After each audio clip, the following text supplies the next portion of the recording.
Hello and welcome to OptinMonster. In this video, we'll teach you how to create a click to call button.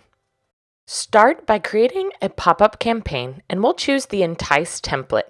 Next, we'll want to name our campaign and we can start building.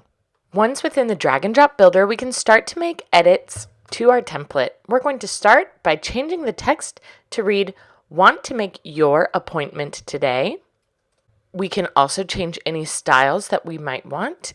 So we're going to put today in italics.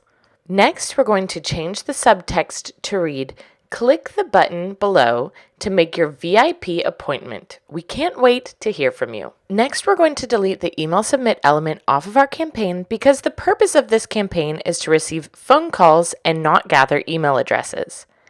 Next, click on the add button on the campaign and we'll add in a button by dragging and dropping it onto our campaign.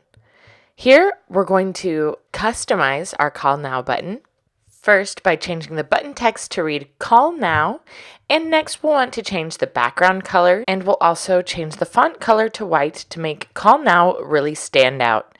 Next, we can change the font, as well as font sizes and font weight to call our website visitors' attention.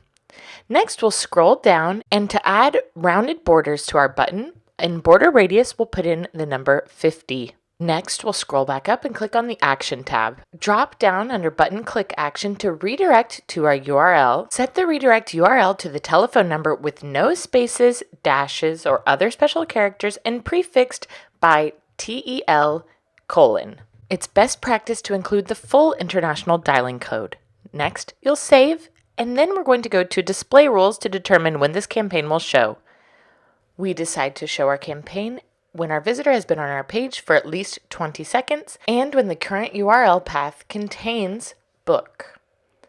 Next, we'll go to the next step and determine to show the opt-in view, and in summary, we'll confirm our display rules are correct. Next, we'll deliberately skip the Integrations tab because this campaign is not collecting emails.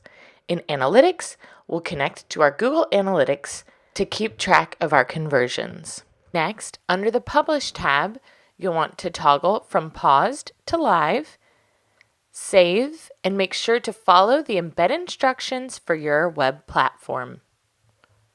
And congratulations, you've successfully created a click-to-call campaign for your website.